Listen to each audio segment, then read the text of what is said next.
En este video vamos a hablar sobre la probabilidad de ruina con horizonte finito. En el video anterior definimos así esta probabilidad de ruina y hoy lo que vamos a hacer es aproximar valores para esta probabilidad usando simulación. Usando simulación del proceso de riesgo.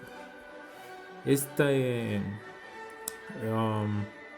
proceso se puede simular, podemos encontrar trayectorias y además, al hacerlo muchas veces, podemos ver en cuántas ocasiones hubo ruina y en cuántas ocasiones no la hubo. De esa manera podemos hacer una aproximación a la probabilidad. Bueno, vemos aquí en este lado del pizarrón. En un video posterior voy a mostrarles cómo pueden diseñar ustedes un pizarrón por si en algún momento quieren intentar producir material como este y que ustedes puedan tener un marco para desarrollar lo que necesiten. Este pizarrón en particular está hecho con R, usando solamente comandos de R, y fue relativamente fácil. Voy a hacer un pequeño video donde les voy a explicar cómo lo hice para que después ustedes se animen y hagan algo parecido. Aquí tenemos nuestro proceso de riesgo que hemos platicado esta semana. Ya quedamos que está formado por un capital inicial U, un monto T de primas y finalmente un monto agregado de reclamos, que es negativo. Aquí está la clave para poder hacer simulaciones. Tenemos que los montos de los reclamos se modelan con variables aleatorias, independientes e idénticamente distribuidas. Y vamos a usar R, que ya trae muchos métodos para obtener este tipo de variables. Y ya saben, si las distribuciones fueran raras, fuera de las que vienen preprogramadas en R, pues tenemos los métodos de aceptación y rechazo o el método de la función de distribución inversa, temas que se ven en la materia de simulación estocástica. Si les interesa saber un poco más, mándenme un correo y yo les mando literatura sobre más detalles de simulación. Entonces, lo que ahora nos interesa investigar son los valores de esta probabilidad de ruina. Vamos a tener que dar dos parámetros, un capital inicial y un horizonte finito de tamaño n. Ese horizonte finito de tamaño n pues es precisamente la barrera de tiempo o el tiempo que se le da al proceso para o bien salvarse de una ruina o bien que suceda la ruina. Y eso va a depender obviamente de qué tan alejados estemos del cero. Si el capital inicial U es muy cercano al cero, la probabilidad de ruina es un poco natural esperar que se va a incrementar. Si tomamos valores de U cada vez más alejados de cero, entonces la probabilidad de ruina tiende a bajar. Vamos a escribirlo aquí explícitamente y ahorita que hagamos simulaciones vamos a comprobar este fenómeno. Así que la prueba de ruina baja ante un incremento de el capital inicial. y la probabilidad de ruina, obviamente en el caso de arriba teniendo n fijo, y la probabilidad de ruina se incrementa, va creciendo si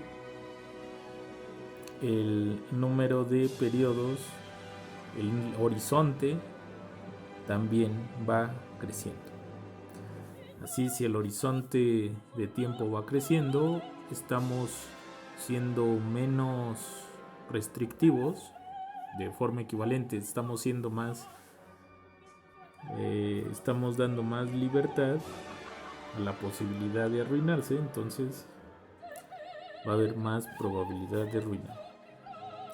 Aquí tenemos dibujadas dos trayectorias que ahorita son solamente para que quede muy claro dos escenarios hipotéticos. Tenemos aquí en este caso que Y3, Y1, Y0 no existe. Este es el capital inicial y aquí en el tiempo 1 vamos a tener un Y1 igual a 0. Después Y2 fue igual a 2, Y3 0, Y4 0, Y5 0 y Y6 ¿cuánto fue? 1, 2, 3, 4. Luego el siguiente Y, 1, 2, 3, 4, 5, 6, 7. Y6, Y7 va a ser 0, así que gracias a que Y0 fue 7, subió nuestro capital, digo de que Y7 fue 0, nuestro capital subió a 2 y no hubo ruina.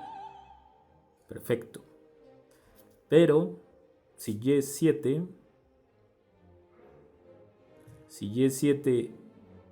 es 2 o incluso mayor a 2, resulta que aquí justo en n ya tocamos el 0 o bien los negativos. Por tanto, esto ya fue igual a tau, así que tau fue menor o igual a n y por tanto sí hubo ruina. Tache, porque sí hubo ruina. Es un ejemplo hipotético donde justo en el límite del horizonte se da la ruina, pero también pudo haber sucedido una ruina, por ejemplo aquí que no hubo ruina, pudo haber pasado que en vez de que Y4 fuera 0, pudo haber sido 1, 2, 3, 4, 5 y quedar aquí el capital. Y en ese caso, entonces, ¿cuánto hubiera sido el valor de tau? Pues tau hubiera sido 1, 2, 3, 4. Recuerden, hemos visto en los videos anteriores que tau se define como el primer momento en el que el capital se vuelve negativo o igual a 0. Por tanto, aquí tau hubiera sido 4, menor o igual a la n, que aquí claramente pues estamos viendo que es 7 en este ejemplo hipotético, y por tanto sí hubiera habido ruina. Bueno, vamos a borrar esto porque se ve medio mal. Así que este sería otro posible ejemplo donde sí hay ruina. Ahí lo vamos a dejar. Bueno, pues es momento de pasar a R y observar cómo se pueden construir trayectorias y posteriormente encontrar aproximaciones a la probabilidad de ruina. Vamos a RStudio. Aquí tenemos ya abierto un código. Es un código muy pequeño, son 15 líneas nada más, así que estas 15 líneas las vamos a entender completamente. Aquí hoy tengo mi consola, aquí voy a ver los gráficos y recuerden, el Global Environment es para mostrar las variables que vaya declarando. Así que vamos a hacer un ejemplo de una simulación de un proceso de riesgo con un capital inicial de 4. El horizonte que vamos a dar va a ser de tamaño 10. Y en este punto, aquí nosotros vamos a suponer que los reclamos tienen distribución geométrica.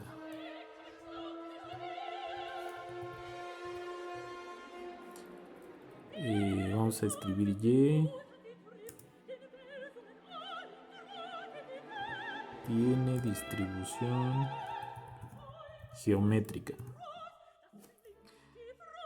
Pero no necesariamente tiene que tener distribución geométrica. Puede ser cualquier otra distribución de variables aleatorias discretas que sean mayores o iguales a 0 con probabilidad 1, o sea, no pueden tomar valores negativos, y no necesariamente tiene que ser conocida. Sin embargo, para nuestro ejemplo, pues sí, vamos a tomar esta conocida porque así podemos generar rápido valores de y.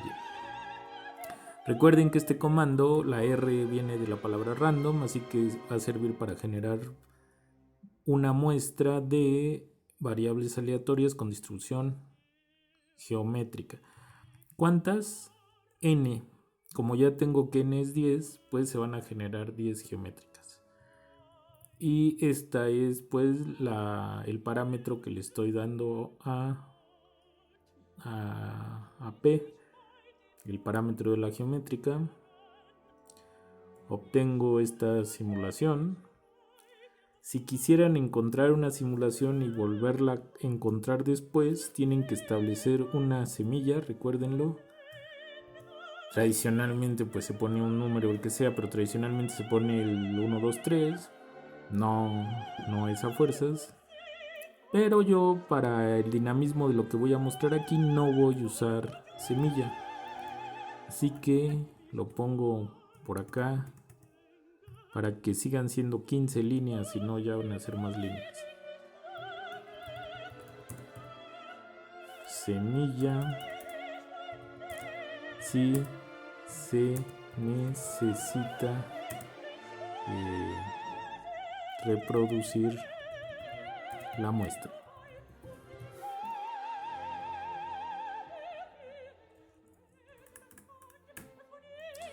Bien, entonces ya tenemos nuestra muestra Y. Aquí la podemos observar. Nos dio 1, 2, 0, 2, 8, 1. Entonces estos son tamaños de reclamos hipotéticos. ¿Y cómo vamos a generar nuestra trayectoria del proceso de riesgo? Pues muy sencillo. Aquí tenemos la expresión que modela el proceso de riesgo, así que vamos a ver que necesitamos un capital inicial U y es lo que hace esta línea, ¿verdad? Entonces aquí va a ir el capital inicial. Ustedes pueden escoger el que quieran.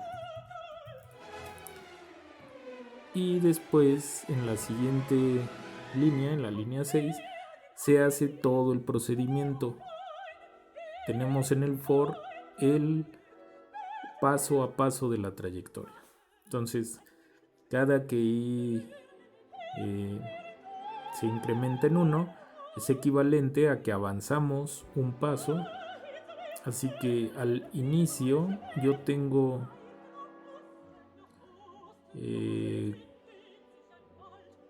un capital inicial U, y aquí cuando I sea 1, fíjense qué entrada del vector U voy a construir. La entrada U, 1 más 1, 2. Entonces voy a tener que U2 va a ser el anterior, U1, que guardo al valor de U, y le voy a sumar 1. Siempre en cada ciclo le voy a sumar 1 porque es la prima que se gana en ese periodo. Y en cada ciclo también le tengo que restar el respectivo reclamo. ¿Ok? Entonces así con esa línea 6 estoy haciendo esto. Si ustedes quieren visualizar esta U como la U que tenemos aquí, Tiene un detalle, está recorrida en 1 porque los vectores en R comienzan su índice, su indexado comienza con el valor de 1. Hay otros programas como Python, por ejemplo, que el índice sí comienza desde 0 en los vectores, pero en este caso en R empiezan desde 1. Por eso, a pesar de que me refiero a U0 igual a U, va a ser la entrada 1 del vector U. Bien, entonces voy a ejecutar U de una vez por todas. Aquí comienza teniendo un valor de 4, pero en el siguiente, en la ejecución de U, ya tengo mi trayectoria para U. Podemos verla aquí y ver, contar poco a poco si en verdad sí fueron los valores de Y.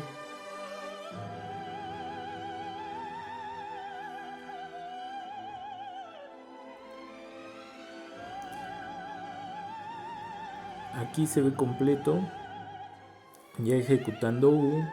Entonces el capital inicial es 4. Luego, ¿cuánto es el primer reclamo? A ver, aquí lo voy a escribir para que lo veamos al mismo tiempo. Entonces aquí tenemos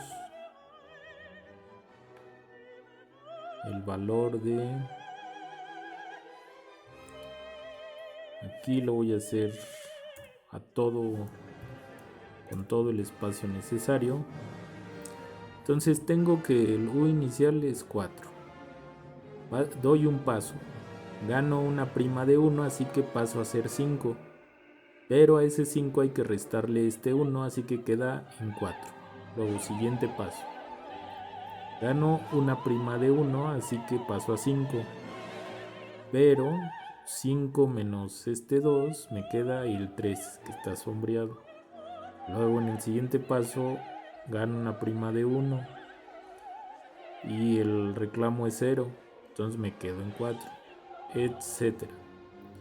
Obviamente pues eso es interesante, pero nada comparado con hacer un gráfico, ¿verdad?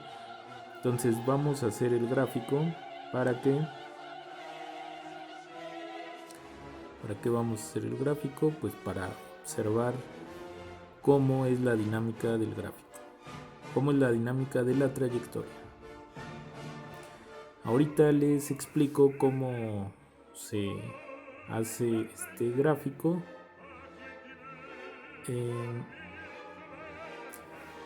Vamos a ir poniendo algunas propiedades extras.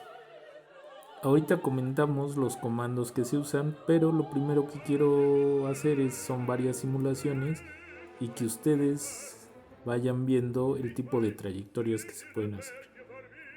En este caso vemos que desde el quinto paso se cayó en ruina y de hecho en el horizonte 10 sigue en ruina, nunca se recuperó. Obviamente con que una vez haya estado en los negativos es suficiente, pero bueno, esta sí fue una trayectoria muy arruinada. Sombreo todo, pulso control enter y construyo una nueva simulación. De nuevo sí hubo ruina, ¿verdad? La ruina en qué momento se dio, en el paso 5 y en el paso 6, porque ruina es el evento de que UDT sea menor o igual a 0. Aunque en el horizonte ya se ha recuperado, de todos modos sí hubo ruina. De nuevo otra simulación. Aquí no hubo ruina. Inició en el capital 4, se mantuvo en 4, luego subió una unidad a 5, ahí se mantuvo, bajó a 4 y nunca bajó de 4, ¿verdad? Tuvo suerte esta trayectoria. No importa si en el futuro baja de 0, lo que nos interesaba era si antes del 10 o en el 10 máximo se arruinaba.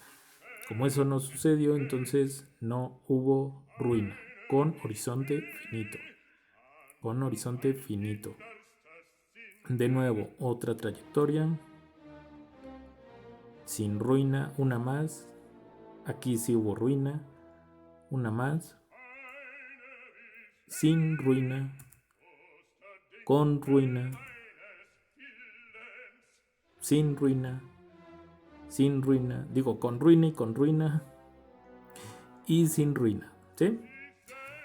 Y vamos a explicar rápidamente entonces cómo se hace el gráfico. Entonces recuerden, la simulación es simplemente una línea y bueno, con estas 4 líneas ya obtuvimos el valor de U. Si solamente nos interesara eso, pues podemos hacer aquí varias trayectorias posibles.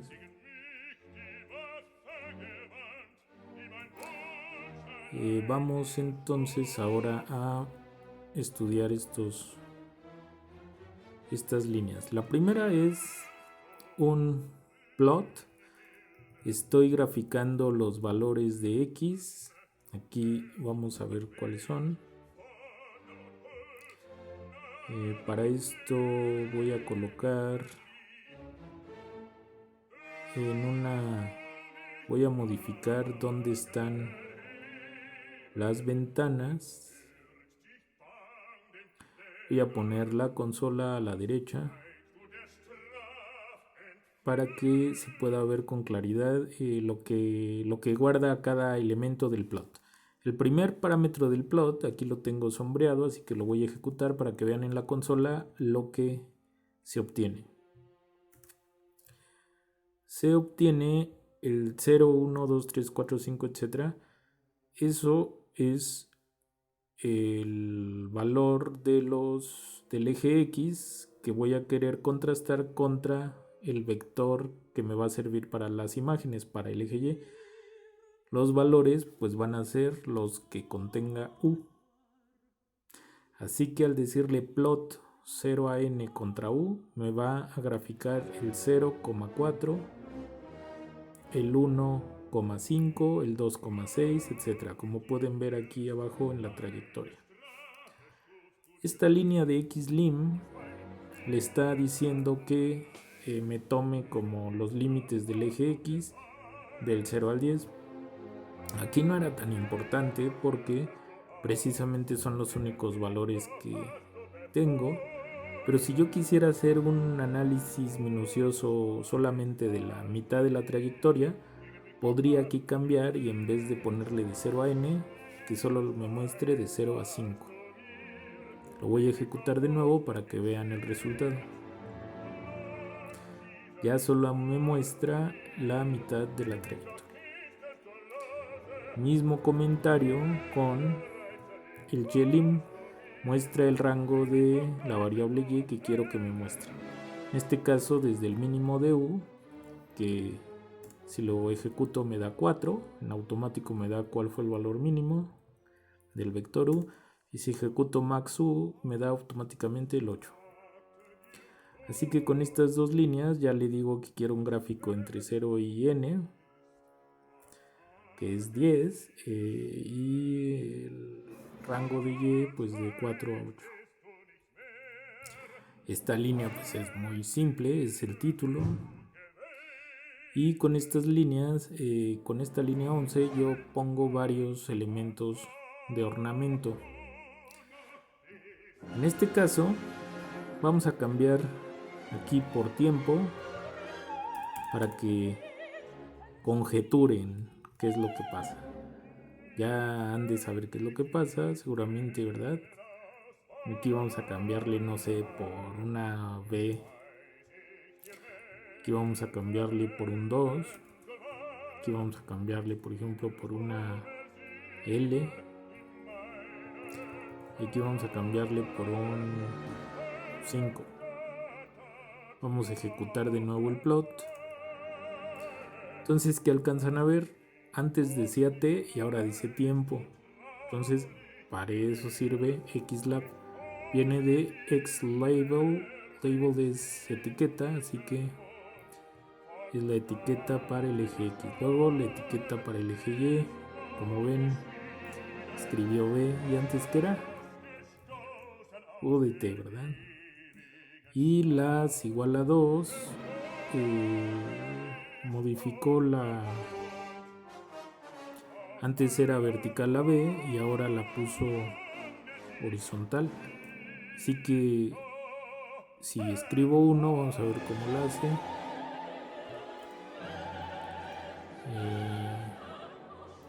Déjenme poner 3 para que vean lo que hace. Entonces para U también hay una forma, pero aquí lo que estoy modificando es hacia dónde están los números del eje X y del eje Y. Entonces el que me conviene es el 1 o el 2. El 1, ¿verdad? Solo me faltó probar el 4. Bueno, el 4 dice el valor especificado del parámetro las es inválido. Así que lo voy a dejar en 1. Y type, pues vemos que es L.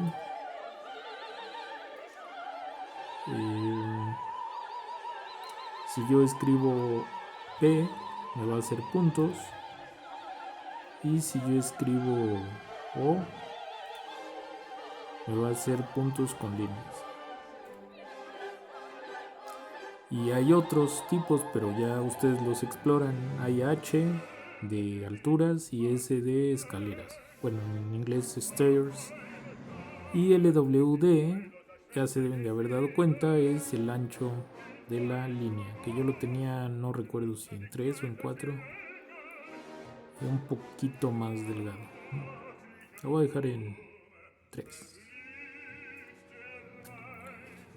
Bien, entonces esos fueron todos los parámetros de la función plot. Hay muchos más. De hecho hay uno para corregir que este UDT se ponga vertical. Todo eso lo pueden leer si escriben signo de interrogación y par. Aquí dice parámetros gráficos, establecer parámetros gráficos, y hay una serie de parámetros que pueden modificar y tienen que ir leyendo para qué sirve cada uno de los parámetros. Por aquí vamos a encontrar el parámetro las y seguramente ahí podemos ver cuál era el otro parámetro. Sí, aquí dice numérico, pueden encontrarse siempre paralelo al eje, es el default, siempre horizontal, es el que escogimos, perpendicular a los ejes, etc. Pero para los números.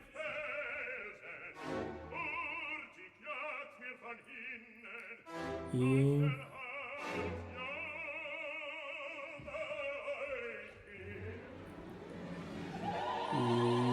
pues ahí hay más opciones. Ahí en su casa aprovechen el tiempo para que exploren todo lo que puedan de R. Bueno, lo vamos a dejar aquí para avanzar más rápido. Así que vamos a dejar UDT ahí acostado.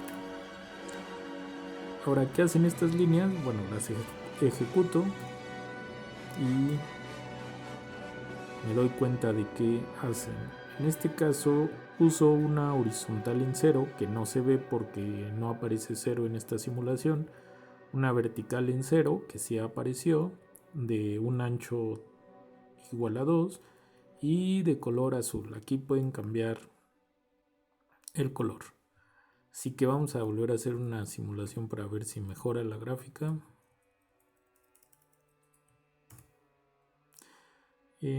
Esta me parece más adecuada para la explicación.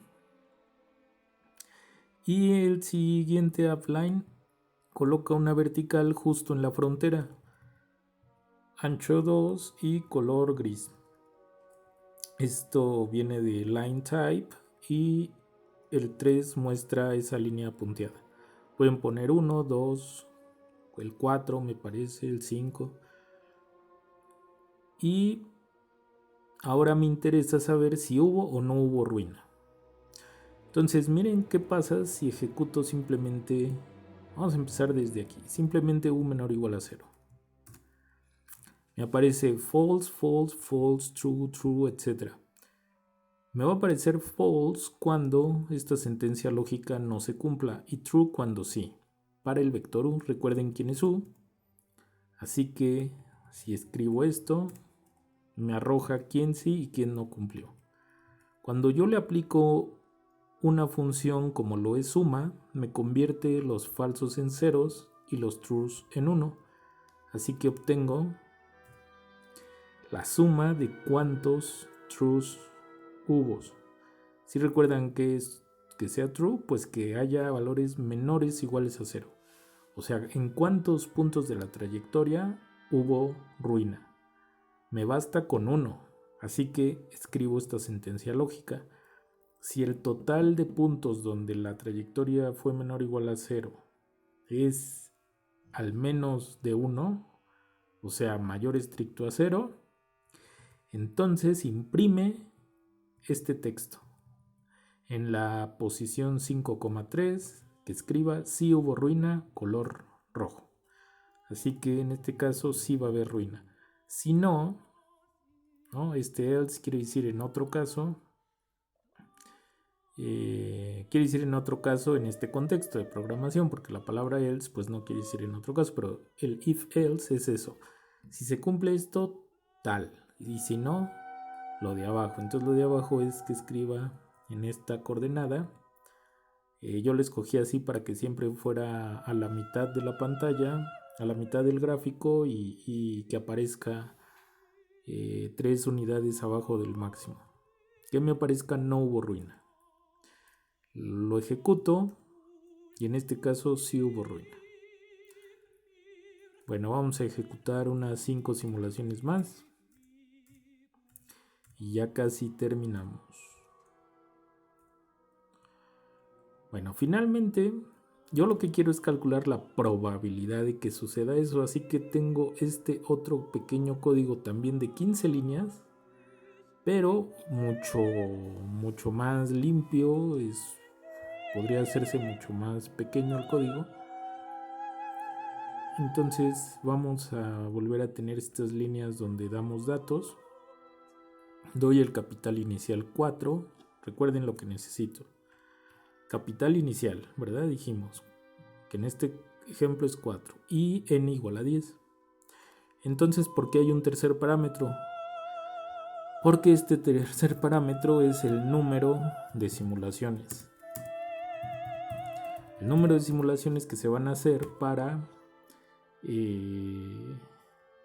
usando la ley de los grandes números, calcular una aproximación para la probabilidad de ruina. Así que por la ley de los grandes números, ¿cuál es el mejor valor para m? Infinito. Como no podemos poner infinito, vamos a poner un número grande como 1000. Ahorita vemos qué pasaría con otros números.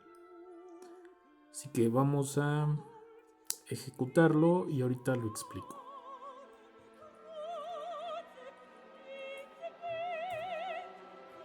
Nos dio 0.288. Lo ejecuto de nuevo. Ahora dio 0.32. De nuevo 0.29. Por tanto, puedo decir que seguramente la probabilidad de ruina teórica, la real, no está muy alejada de 0.3. Varía, eso quiere decir que tiene algo de volatilidad este valor, porque pues la m no es muy grande. Aún así son buenas aproximaciones, pero ¿qué pasa si en vez de 1000 pongo 10.000 simulaciones? Vamos a ver cuánto dan las aproximaciones. 0.29, 0.31, 0.31, 0.31. Empiezo a sospechar que sí es 0.3 o muy cercano a 0.31, ¿verdad? Vamos a ver si aguanta otro 0 la máquina. Y sombreamos todo y ejecutamos. 0.30. 0.30 de nuevo. 0.30 de nuevo.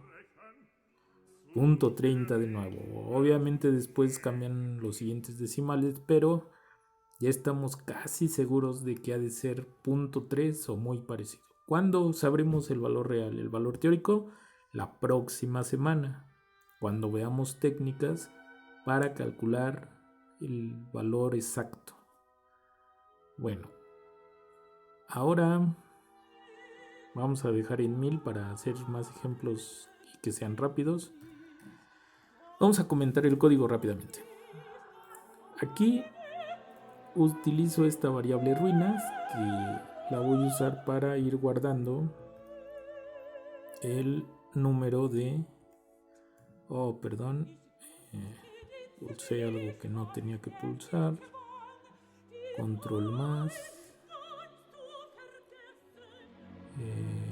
Control menos. Bien. Bueno, entonces estamos en... aquí. Esta variable ruinas la voy a usar para... déjenme borrar. Entonces ejecuto esta línea. Ahora sí. Ruinas la voy a usar para contar cuántas veces hubo ruina en las trayectorias que voy a simular.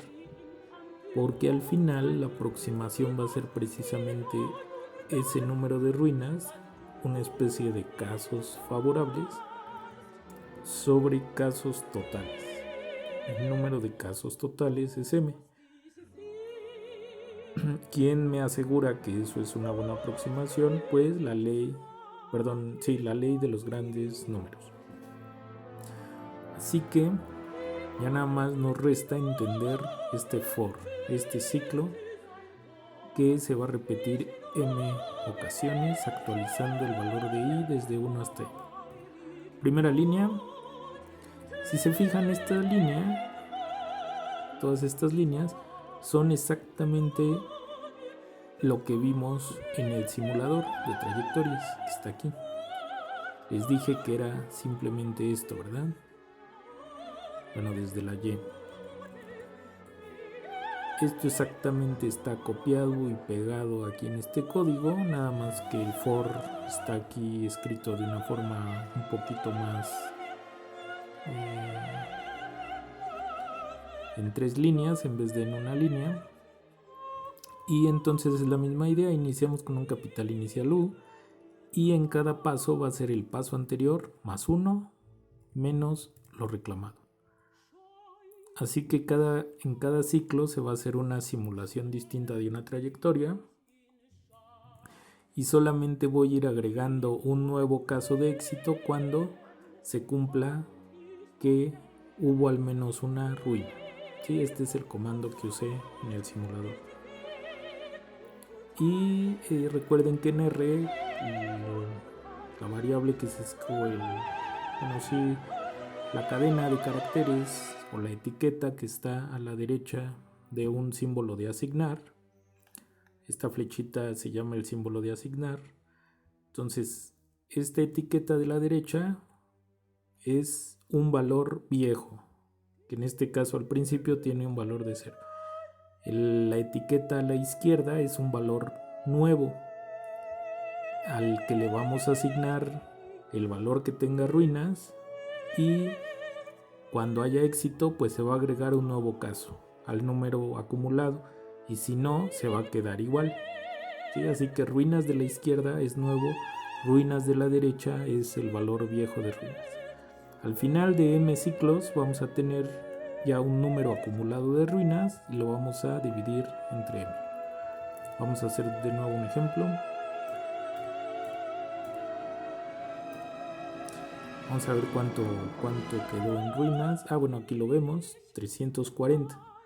Por tanto, ¿cuánto me va a dar la aproximación? Pues 340 sobre 1000.34. Vamos a hacerlo varias ocasiones para que vean cómo se va a ir modificando las ruinas en cada simulación, en cada conjunto de simulaciones. Ahora me dio 311, ahora 314, lo pueden ver aquí. Control Enter, Control Enter, Control Enter. Bien, entonces así vamos a dejar una última simulación con 10.000. Hemos visto un método relativamente fácil de simulación Monte Carlo para aproximar la probabilidad de ruina con horizonte finito. Ustedes en su casa tienen la misión de andar cambiando valores aquí para U y para N para comprobar, entre otras cosas, pues lo que pusimos aquí en el pizarrón. Vayan variando valores de U y de N para ver que efectivamente suceda lo que aquí se escribió. Lo hacen para varios ejemplos y eso es lo que tienen que hacer de tarea. Más detalles se los voy a mandar por correo. Nos vemos la próxima semana. O al menos nos comunicamos por video.